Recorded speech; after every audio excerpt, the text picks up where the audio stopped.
conversando, es el director del Centro de Educación Rural de la Dirección General de Educación Inicial y Primaria, es maestro de Educación Común y maestro de Educación Inicial. Tiene maestrías en Educación de Sociedad, maestrías en temas específicos relacionados con la educación rural y la producción rural. Bueno, es docente de primaria, como decía, también docente de la Universidad de la República. Ha escrito y ha disertado muchas veces sobre temas relacionados con la educación rural y la del postgrado, fundamentalmente, y visiones sociopedagógicas y el rescate del pensamiento de figuras del pensamiento nacional y del magisterio nacional también es una de las líneas de trabajo que el maestro sigue en este caso, y sabiendo de esto, lo hemos convocado para que de alguna forma también nos ayude a este proceso que decíamos que habíamos iniciado a partir de la iniciativa del director departamental de resignificar de alguna manera las visiones sociopedagógicas y la figura de aquellas personas que participaron en la misma. En este caso, Lindbergh puntualmente va a dialogar sobre las misiones sociopedagógicas en Tacuarembó y la confluencia, por decirlo de alguna manera, con la figura del maestro Miguel Soler. Así que gracias por estar acá. Muchas gracias, Juan. Bueno,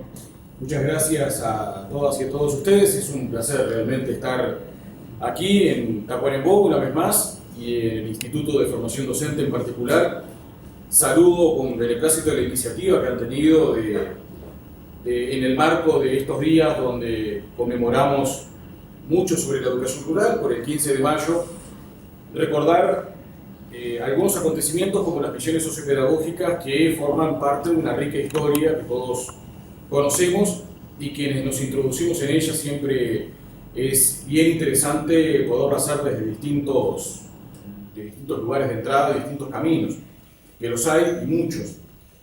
Lamento haber llegado tarde a la conferencia de Fernando, porque además con Fernando compartimos algunas cuestiones vinculadas a la hilera cuando él era director allí en la Escuela 16, y nosotros, además del Departamento de Educación Rural, teníamos la actividad también por la Universidad de la República, con la Escuela de Nutrición, y estuvimos en ese tiempo dialogando bastante sobre lo que él estaba haciendo de indagación acerca de los misioneros, particularmente en la hilera. Pero Tacuarembó es un departamento que en ese sentido, respecto a la historia de las misiones sociopedagógicas, es muy particular porque unos cuantos años antes de las misiones del Centro de Misiones de Tacuarembó, aquí se inician en Tacuarembó y en Caraguatá particularmente las primeras misiones sociopedagógicas del Uruguay. Y si queremos hablar de la confluencia histórica en Tacuarembó, de la figura de Miguel Soler, por un lado, y de las misiones sociopedagógicas como acontecimiento histórico en sus inicios,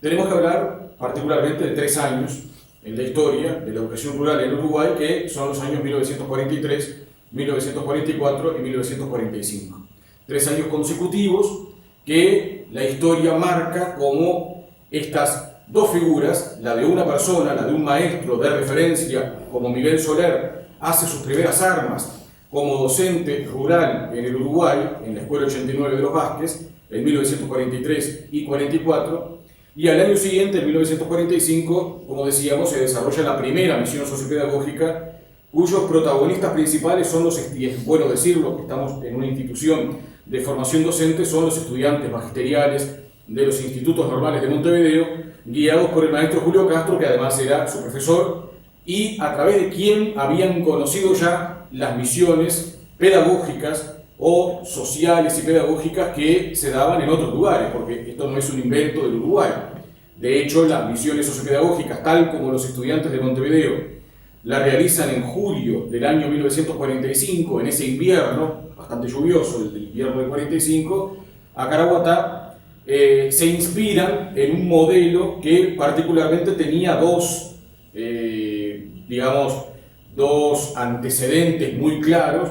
que son las misiones pedagógicas de la Segunda República Española en los años 30 y particularmente las misiones mexicanas, de las cuales Julio Castro sabía bastante, porque como vamos a ver, buena parte de la historia de la educación en Uruguay y de la conformación del pensamiento pedagógico que se inicia en los años 30 el antecedente en Hispanoamérica más claro, el espejo donde los uruguayos, los maestros uruguayos, se ven reflejados más claramente, es el caso de México. Siendo que son realidades, incluso en aquella época, muy distintas, las de México rural y las del Uruguay rural, los acontecimientos que arrancan en el 44-45 con las escuelas granja, las misiones sociopedagógicas a partir de Caraguatá en julio del 45, el Instituto Normal Rural a partir de 1950, con la aplicación del programa del 49, y ya en la década del 50 el núcleo escolar experimental de la mina en Cerro Largo por parte de Miguel Soler, son experiencias que todas ellas, una institución normal rural, las escuelas granja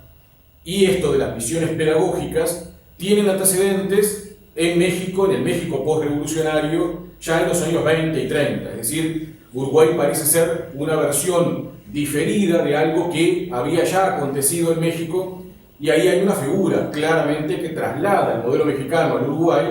y lo adapta al caso uruguayo, que es Julio Castro, que es el que lidera el proceso de lo que Miguel Soler luego llama el movimiento en favor de la escuela rural. Miguel Soler llama a ese movimiento, digamos, el periodo histórico que va de 1933 a 1961, donde están incorporadas estas experiencias como la de las misiones a partir del 45 y todas las otras que nombré. Y bueno, yo le he llamado a eso también la conformación de la pedagogía rural uruguaya. Digamos, son los años donde, a través de las experiencias en territorio, lo que se escribe, porque estos maestros, como ustedes saben, son muy prolíficos en cuanto a lo que escriben y publican, y lo que se discute en los foros de discusión, particularmente los congresos, generan un ambiente muy fermental que de algún modo terminan generando esto de un ideario pedagógico llamado Pedagogía Rural Uruguaya, Pedagogía Rural en versión uruguaya. Pero es cierto que en cuanto a las experiencias, casi todas las experiencias que se llevan adelante en Uruguay en la década del 40 y del 50 tenían un correlato a modo de antecedente más o menos directo en el caso mexicano. Quizá las misiones es el más claro de esa correlación de antecedentes, porque Julio Castro trabajaba con los estudiantes magisteriales en Montevideo esto de las misiones mexicanas, esto de ir a comunidades rurales alejadas de los grandes centros poblados, y es algo que en España se había soñado durante mucho tiempo, no había sido posible, y a partir de 1932 esto es posible con el advenimiento de la República Española, lo que sería la Segunda República, y en esos años, cortos y pocos, de la Segunda República Española, y antes de la Guerra Civil, en España, empiezan a desarrollarse las misiones pedagógicas españolas, que tienen también como sentido fundamental, aunque quizá de manera más pronunciada que el que se terminó dando en Uruguay, porque siempre hay una traducción de esos antecedentes de México a Uruguay, o en el caso de las misiones también de España a Uruguay, donde acá se termina manifestando de un modo más dialógico con las comunidades. Después quizás señalemos algún ejemplo más concreto de eso, porque acá de arranque la pedagogía rural, ya en las discusiones del primer congreso donde esto se discute, que es el congreso de 1933 en Montevideo, ya se valora sobremanera la cultura rural, y se valora, y esto es Julio Castro quizá el que más lleva esa bandera, se valora esto de conocer el medio rural desde adentro y no tomar decisiones para el medio rural desde un ámbito urbano o desde la capital del país con un gran desconocimiento de lo que realmente sucedía en las comunidades rurales. De hecho, 1944 es un año clave en el mundo sin duda, pero en Uruguay en particular con estos temas, porque se publica un libro que es realmente maravilloso. Julio Castro publica en el 44 La Escuela Rural en el Uruguay, y una pregunta que se hace Castro en ese libro, que es el año anterior a las misiones, y es el segundo año de trabajo del Soler en los Vázquez, Julio Castro se pregunta: ¿a qué juega un niño rural? ¿A qué juega un niño rural?, dice Julio Castro, en la escuela rural en el Uruguay. ¿Y por qué lo dice? Porque dice: nadie sabe a qué juega un niño rural. Los que toman decisiones de política educativa o los que generan estructuras curriculares para ser aplicadas en escuelas rurales. Recordemos que en esa época había ya un programa específico para escuelas rurales, que era el programa de 1917, porque a veces se piensa que el del 49, que es el más conocido, es como el primer programa diferencial para escuelas rurales, pero ya en la época había uno que se había catalogado como programa para escuelas rurales, que se había generado en 1917 y era el que se aplicaba, pero es contra el que van los maestros porque dicen que es un programa para escuelas rurales, pero no muy adaptado o no muy en correspondencia con la realidad de la escuela rural, de los medios rurales y de los niños rurales. Y esto lo muestra Castro en el 44 diciendo, bueno, ¿qué juega un niño rural? Nadie lo sabe. Y él cuenta qué juega un niño rural, porque él mismo fue niño rural en La Cruz, en Florida, y él conocía mucho el medio rural, y él decía cómo los niños rurales hacían modelado con barro, o hacían toda una representación en su mundo simbólico de una carreta tirada por bueyes, con 2 escarabajos y algunos palitos y piedritas, cómo con los pocos medios que podían disponer desde el punto de vista material, había toda una construcción maravillosa de un mundo simbólico por parte del niño rural que no se conocía y que los maestros quizás conocían por primera vez cuando iban a trabajar a la escuela del rancherío o a una escuela rural.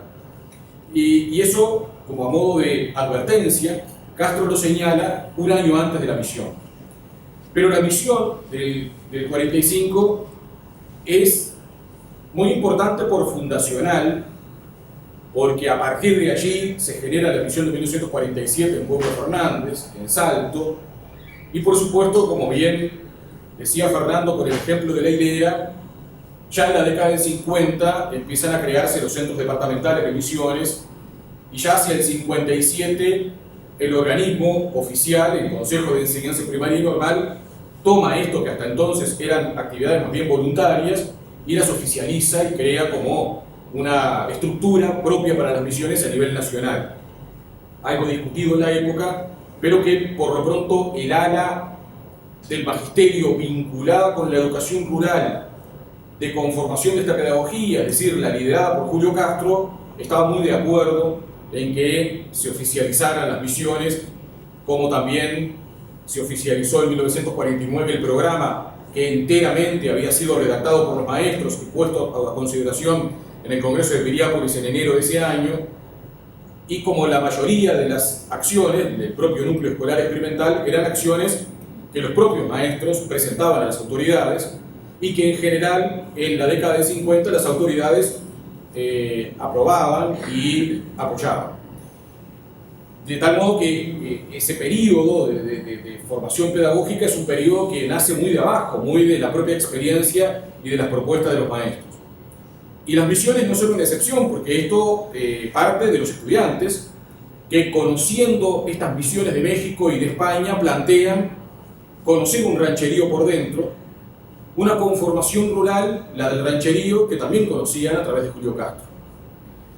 Y no en vano, cuando se realiza la misión para la cual se pasa mucho trabajo, porque Caraguatá de Montevideo, que eran de donde venían estos muchachos, quedaba mucho más lejos que lo que está hoy Caraguatá de Montevideo, es decir, era mucho más trabajoso llegar a Caraguatá. De hecho, los estudiantes se toman un tren que los dejó en Fraile Muerto, y de ahí de Fraile Muerto consiguieron unos camiones con unos barriales tremendos en ese invierno del 45, llegan finalmente a las escuelas de Caraguatá. Pero previamente había muchos meses de trabajo, de conseguir donaciones, de golpear muchas puertas, esto lo relata Castro.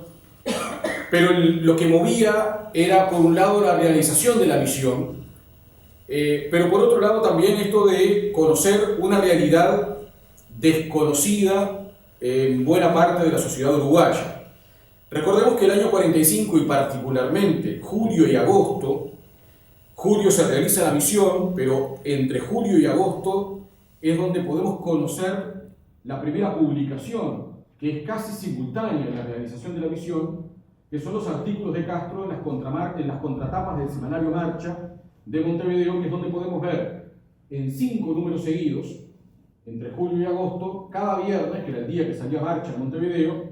la contratapa era escrita por Julio Castro, que firmaba con las iniciales y no con su nombre completo, artículos, todos ellos, los 5, en 5 números consecutivos, referidos a la misión de Caraguatá. De hecho, es muy interesante ver digamos, esas ediciones de marcha, porque las tapas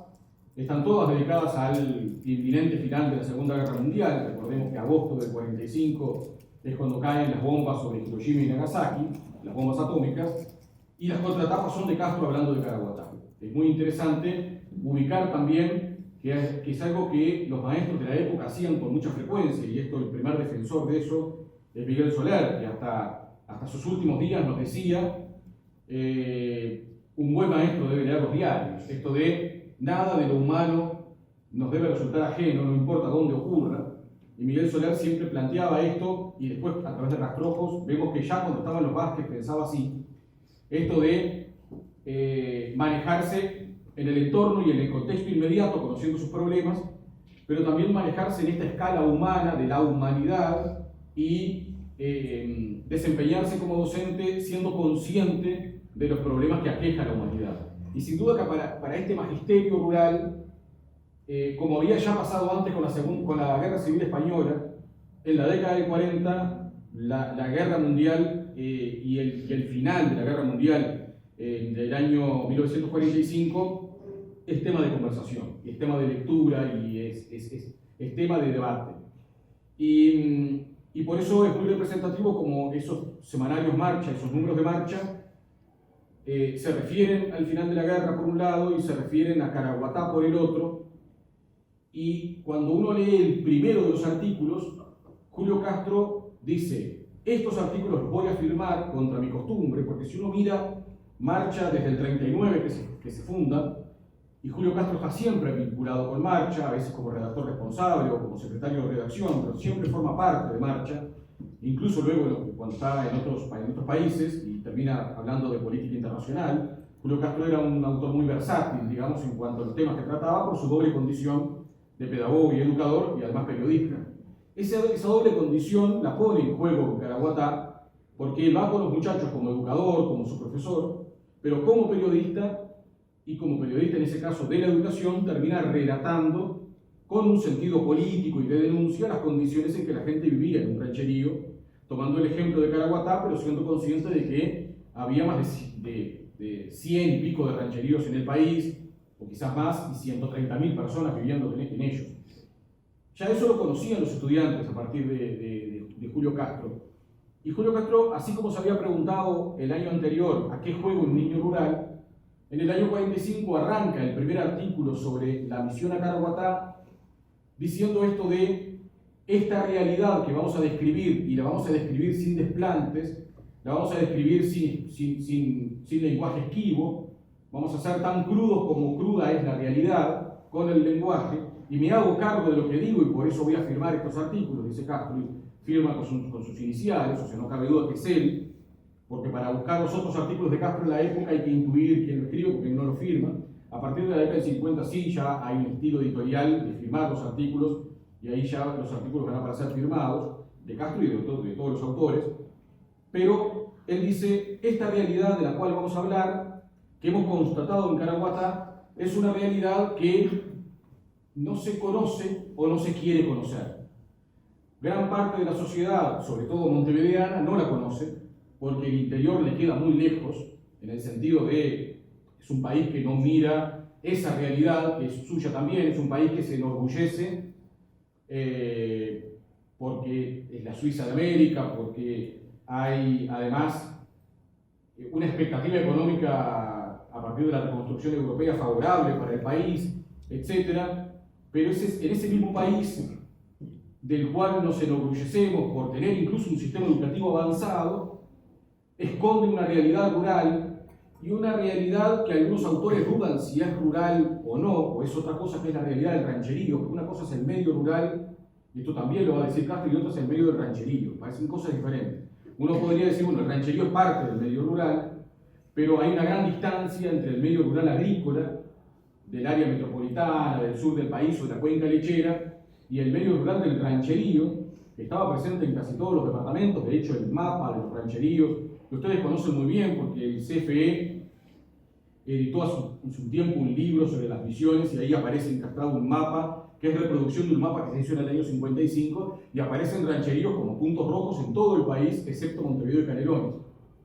que yo discrepo con eso porque me parece que en Canelones también había rancheríos, porque pronto en el norte del departamento, en Bolívar, había también un rancherío en la época que no aparece en ese mapa, pero en el resto del país aparecen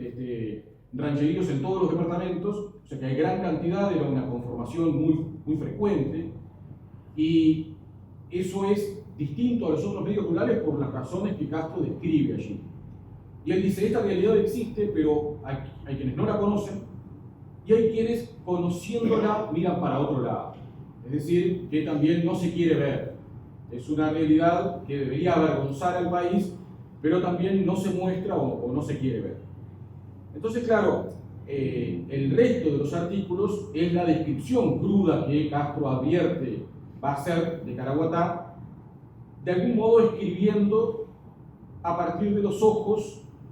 y las miradas y las percepciones de los estudiantes, de las muchachas y los muchachos que fueron allí emulando las misiones mexicanas y españolas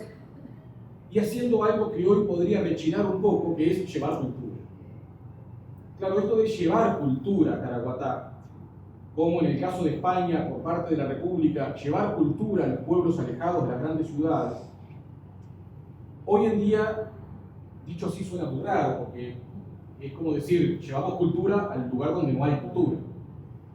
Pero claro, hay que ubicarse en la época.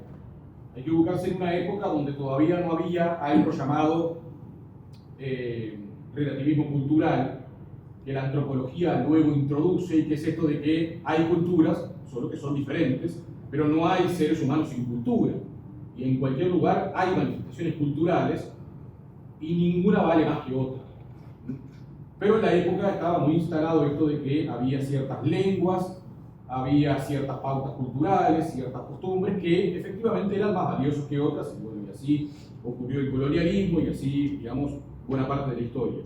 Y en el siglo XX esto aparece, y Julio Castro, que es muy adelantado para su época, pero también es hijo de la época inevitablemente,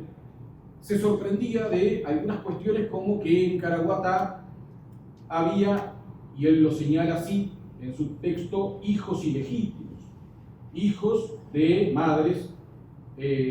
solteras o parejas que no se habían casado, y eso era una cuestión que en la época se lo veía como problemático. Pero hay una advertencia interesante en esos textos de Castro en Marcha, que es la primera gran fuente que podemos consultar acerca de Caraguatá, 1945, donde él dice: le hablamos a la gente en español y nos responden en portugués, o bueno, algo parecido al portugués. Entonces él dice, qué desgracia, ¿no? Cómo el Estado uruguayo ha sido tan débil hasta ahora que todavía no ha podido imponer su lengua oficial en estos alejados parajes del norte del país. Claro, se lo ve muy por la negativa, algo que hoy no sería de ese modo, digamos, no podríamos decirlo de esa forma, pero en la época el propio Julio Castro lo ve muy por la negativa, esto de que la gente hable portugués en un país cuya lengua oficial es el español, porque esto era sinónimo de atraso cultural, era sinónimo de también, digamos, un problema de debilidad estatal, digamos, que también ocurría en otros países y que pensábamos en Uruguay no ocurría. Sobre todo porque Castro, y eso es muy lúcido en la época para advertirlo, con las misiones va demostrando algo que ya había dicho en el libro del 44 y en sus artículos de un Castro muy joven desde el 39, la idea de negarse a algo que todavía nosotros cuando fuimos a la escuela lo aprendimos y quizá todavía esté en nuestro imaginario, que es la idea del Uruguay homogéneo. Castro una vuelta decía, y Miguel Soler lo contaba muchas veces, Castro decía esto de, cuando salgo del país me preguntan cómo es Uruguay, y yo digo, bueno, Uruguay es chiquito, es suavecito, si uno le pasa la mano por arriba, parece el terciopelo. Esa idea es la idea del Uruguay suavemente ondulado. Uruguay es un país suavemente ondulado, y esa expresión no da cuenta solo de una cuestión de cómo es el relieve. También, en el fondo, se podría tomar como esta idea del Uruguay homogéneo. Más o menos todos nos parecemos, todos hablamos más o menos igual, salimos del mismo origen. Esa idea del tamaño del país asociado en la idea de homogeneidad. Hoy, claro que esa idea no se sostiene y basta recorrer el país, basta recorrer el propio departamento de Tacuarembó, cualquier departamento, no importa el tamaño, no se sostiene nunca la idea de homogeneidad porque diversidad cultural hay tanto como se quiera. Y esa diversidad incluye lo lingüístico también, por supuesto, y mucho más en la época. Entonces, esto en las misiones también dice, bueno, vayan y vean, les decía a los estudiantes, vayan y vean un ejemplo y vean que eso también es el Uruguay. El Uruguay es también el Uruguay del rancherismo. Y claro, ¿qué hacen los muchachos? Llevan cultura. Y llevar cultura en la época, que es esto de, bueno, llevamos una cultura que la gente local no conocía y tenía derecho a conocer, esa era como la clave. Está bien, falta la figurita allí de, bueno, debe haber otra cultura, allí la gente también debe cantar, la gente también debe tener ciertas costumbres, pero eso nos faltaba en la época todavía, eso recién va a aparecer más adelante. Fíjense que, si bien Castro hace muy buenas descripciones, Soler las hace primero en México y luego en Uruguay, las descripciones de cómo vive una familia rural o cómo es la niñez rural. Acá en Uruguay, las primeras referencias a cómo es el niño rural, referencias desprovistas de prejuicios, porque yo he estado haciendo algún trabajo de investigación sobre las imágenes de la niñez rural, a través de los libros de texto, por ejemplo, en distintas épocas, o de las revistas infantiles. Y claro, hay toda una época que avanza muy, incluso hasta los años 80, de la imagen del niño rural estereotipado como el niño de boina y botas y a caballo. Es una imagen que todavía está. A veces tenemos la imagen de la escuela rural como la escuelita, que está muy en el sur del país y en Montevideo en particular. A mí me hablan de las escuelitas rurales, vamos a la escuelita rural. Y a mí me entra un escozor cuando me dicen eso, porque el término escuelita, ese diminutivo, es políticamente peligroso, porque en realidad parece identificar una escena exenta de conflictos, donde uno se imagina esto en términos idílicos, ¿no? Esa idea, la escuelita rural sobre unos prados verdes a donde van los niños revoloteando en la primavera con las mariposas. Es una imagen idílica que no se compadece con la realidad, que es una realidad cargada de conflictos como cualquier realidad. Otros, distintos a los del medio urbano, pero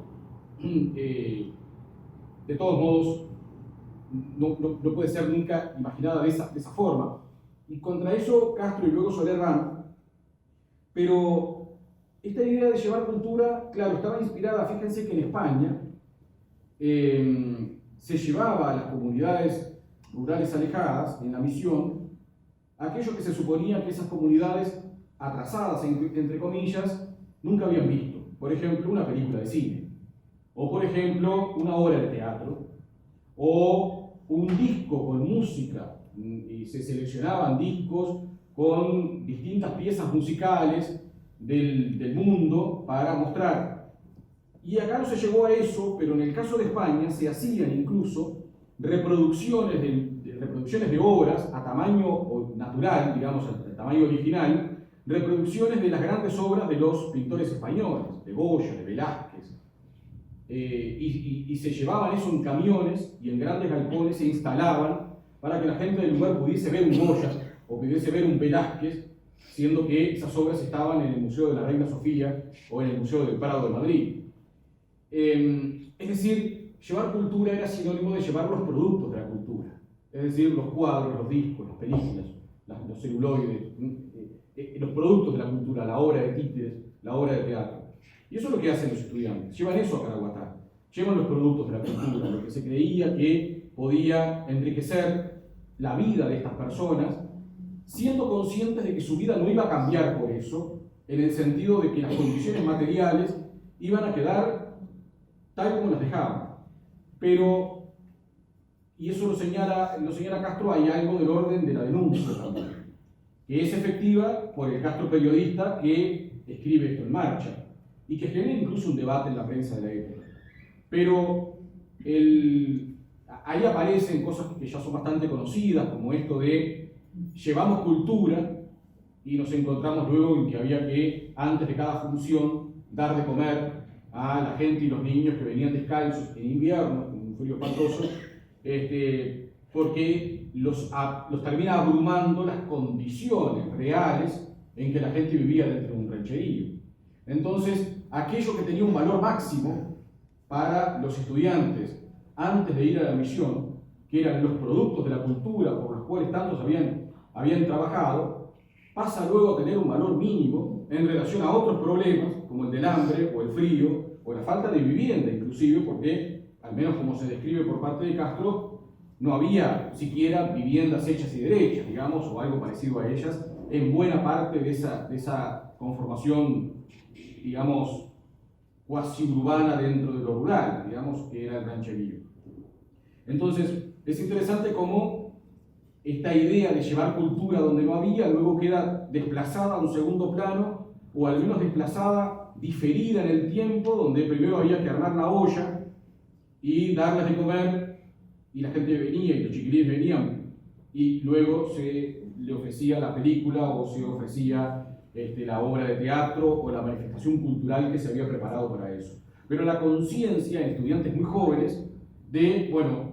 si hay hambre o si no hay condiciones mínimas materiales, tampoco hay cultura posible ni que tenga sentido.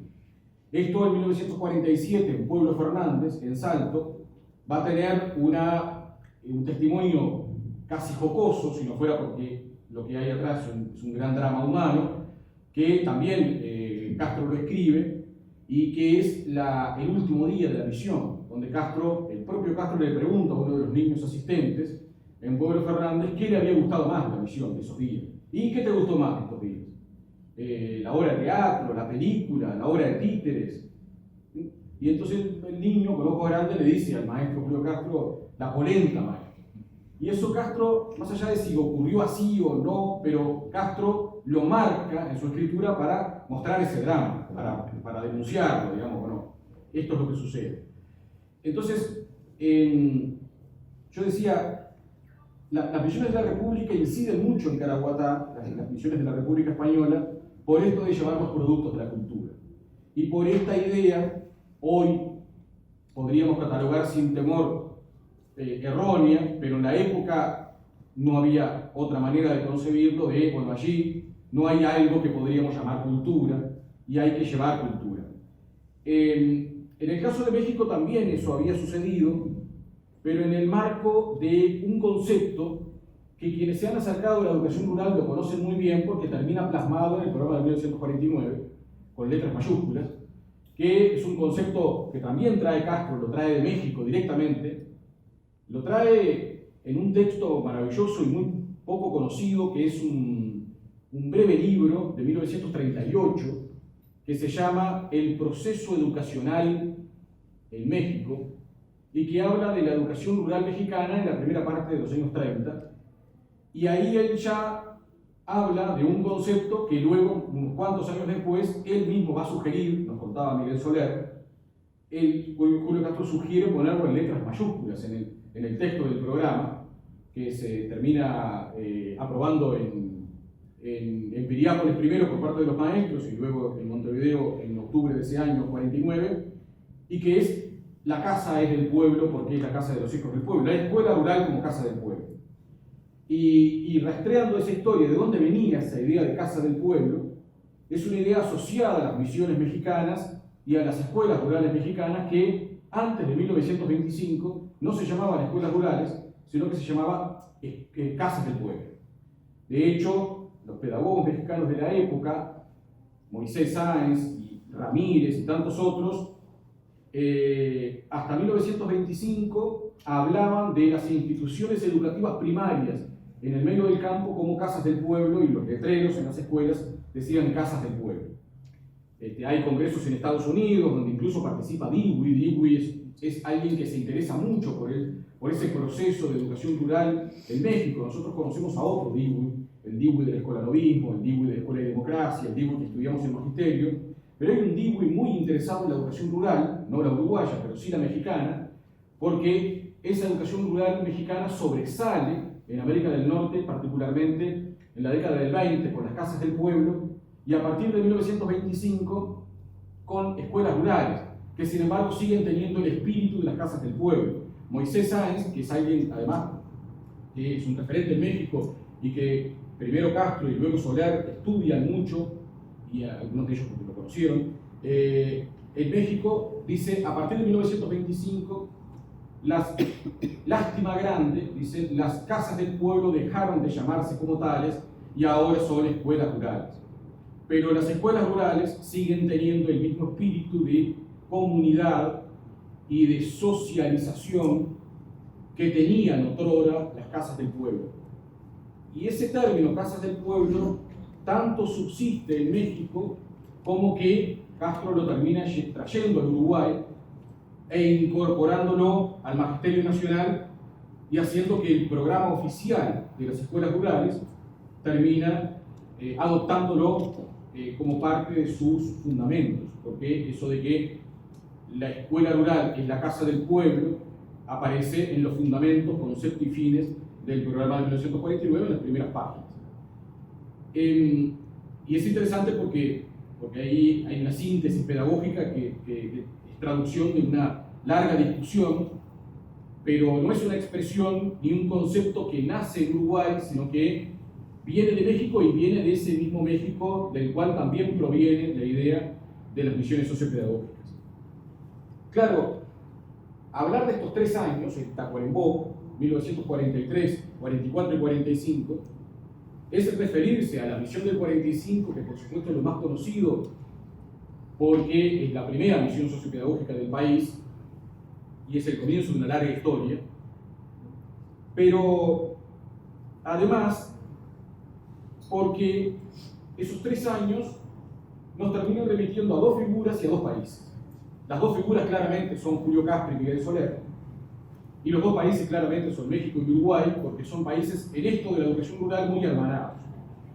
porque tienen historias paralelas, o más que paralelas, un poco diferidas, pero muy concatenadas, muy vinculadas entre sí. Y de hecho, las 2 figuras, Julio Castro y Miguel Soler, terminan teniendo ellos mismos una relación con México muy directa. Hay que recordar que Julio Castro, cuando escribe en el 38 el proceso educacional en México, él ya conoce esto a través de algunos textos que le llegan de México, pero luego termina viajando a México en la década del 40 y termina luego siendo profesor en el CEFAL, en el Centro Regional de Educación Fundamental para América Latina de la UNESCO, el organismo que estaba en Pátzcuaro, a orillas del lago Michoacán, que es donde se formaron cuadros profesionales para trabajar con comunidades indígenas y campesinas en América Latina, de todos los países de América, y que Julio Castro da clases allí, y entre 1952 y 53 el propio Miguel Soler es alumno, el CEFAL. Hay que recordar que Soler arranca su carrera magisterial en Los Vázquez, y de Los Vázquez se va a un lugar que es Las Antípodas. Él siempre lo señaló. Arranca en un rancherío rural como Los Vázquez, con todas las connotaciones sociales, económicas y culturales del norte uruguayo en la época, y luego va a la escuela de Colonia Concordia, en Soriano, que era un lugar rural absolutamente distinto. Estaba exactamente en el lugar opuesto. Él incluso cuando él después de eso, estando en la Concordia, se va a Pátzcuaro, se va al CREFAL y vuelve, tras 2 años de curso en el CREFAL, con su formación en educación fundamental. Y cuando vuelve, plantea generar algo así como un núcleo escolar experimental con las ideas de educación fundamental. Y Miguel Soler dice, cuando me decía a mí, me contaba, y no hace mucho de esto, Miguel Soler mañana 19 de mayo, va a ser un año de su muerte. Y yo hablé con él hasta muy cerca de su final, y él me contaba, incluso las últimas conversaciones que tuvimos, él me decía, es un poco difícil hablar de Miguel así, pero él me decía, cuando tuve que elegir el lugar para el núcleo escolar, para, digamos, esbozar una experiencia de educación fundamental en Uruguay, no podía ser un lugar parecido a Los Vázquez y tampoco parecido a Colonia Concordia. En Los Vázquez la situación era tan difícil, tan brava, que era casi imposible que una acción educativa, solo ella, pudiese cambiar algo de las condiciones sociales de esa gente. Y por el contrario, en Colonia Concordia, la situación parecía toda resuelta. Había un lugar agrícola dedicado a la producción de granos, que tenía una prosperidad económica muy aceptable, y tampoco allí parecía ser imprescindible una acción educativa que mejorara condiciones que ya de por sí eran muy buenas. Entonces, él dice, cuando elegimos la mina, elegimos un lugar intermedio, que no fuera ni tan paupérrimo como la situación social que se vivía en Los Vázquez y en otros rancheríos, pero tampoco tan próspera, entre comillas, como la que se podía vivir en Colonia Concordia, en Soriano. Y de hecho, cuando uno mira incluso fotografías de la mina en la época, si bien lo que uno ve son ranchos de terrón y paja, no es un rancherío, porque una cosa es el rancho de terrón y paja como vivienda rural típica de la época, y otra cosa es el rancherío como conformación social, que va más allá de lo material incluso, y allí no hay exactamente un rancherío en esas comunidades de la quinta sección de Cerro Largo. Y él allí ve que es posible y viable una experiencia como la del núcleo escolar que empieza a darse a partir del año 1954. Pero yo decía en un paréntesis que no terminé de cerrar hace un ratito, que describir la situación como reclamaba Castro acerca de cómo jugaban los niños o cómo vivía una familia dentro del rancherío, él lo va a hacer con cierto nivel de detalle porque es una decisión hacerlo, describiendo los rancheríos de Caraguatá. Es algo que, así tal cual, lo va a hacer Miguel Soler describiendo las condiciones de los niños rurales mexicanos en el 52 y en el 53 de las comunidades indígenas de los indios tarascas en el lago Pátzcuaro. En Rastrojos, el último libro de Miguel, que publicó en 2019, hay rastrojos. Él le llamó a un conjunto de textos que, algunos en manuscrito, él había guardado durante décadas. Décadas en Miguel Soler es hablar de 60, 70 años bajo la pata, porque, claro, en una vida tan extensa, yo tengo algún libro de Miguel Soler firmado por él hace 80 años, cuando él era un muchacho que estudiaba magisterio. Entonces, claro, hablar con Miguel Soler era un placer porque, al haber mantenido además una lucidez y una vitalidad siempre, yo le decía, ¿y cómo eran esos años en Pátzcuaro? O le preguntaba, digamos, cuestiones de ese tipo, y él contaba las cosas con un lujo de detalles muy grande. Y él decía, yo tenía esos textos que viajaron conmigo por América Latina y de a un lado y a otro del océano, y que nunca me animé a publicarlos. Y de hecho un conjunto de textos refiere a Los Vázquez, porque, y yo digo que yo cuando le presenté este libro a Miguel en el 2019, yo decía, en un artículo en algo que yo traté de armar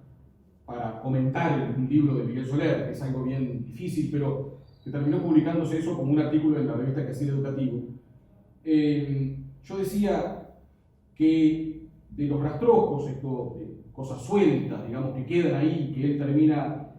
haciendo libro, los rastrojos con más espinas son los de Los Vázquez. Es decir, los rastrojos que cuando uno los lee, más se sensibiliza por lo duro que son, por lo duro que resulta leer la historia de esos niños y de esas niñas que vivían en Los Vázquez en 1943, a cuya escuela Miguel Soler llega un día como mañana, 19 de mayo, hace 79 años, y así está consignado, entiendo, en el libro diario de la escuela, que está allí en la escuela 89, y Miguel Soler describe esa vida cotidiana con un detalle que luego lo va a hacer también en México con los niños rurales mexicanos. Y en Uruguay eso era poco frecuente. De hecho, lo que podríamos llamar hoy, con el lenguaje de la investigación científica actual, estudios etnográficos para describir cómo vivía la familia rural, qué tenía dentro de sus ranchos, o cómo era su vida cotidiana, o esta pregunta de a qué jugaba un niño rural, con un nivel de precisión y con un nivel de cierto método de investigación aplicado, recién va a pasar en la década del 60 con los servicios de extensión universitaria, que a la zona de Cañas, por ejemplo, vinieron con Renzo Pi desde la antropología, con Germán Bernstein desde la geografía, a describir cómo era un rancho con una vivienda típica rural. Perdona, con Abner Prada. También después, Abner Prada, sin duda que además Abner Prada, antes de los 60, ya hacía mucho de eso en relación a la escuela de granja de Colonia Italia en San José, del cual fue director muchos años y era un referente de las escuelas granjas de los años 50. Sin duda, si nombramos, podríamos nombrar infinidad de maestros que en la época daban cuenta de ese detalle de la descripción, ¿no? que en el caso de Germán Bernstein, de la geografía, por ejemplo, describía, hay una descripción maravillosa que hace en uno de los trabajos publicados por la universidad, donde en una localidad de Salto, del departamento de Salto, que creo que es Cerro de Vera, los investigadores hablan de la estancia, y la estancia es la estancia que los niños representaban como juego, como construcción de su mundo simbólico.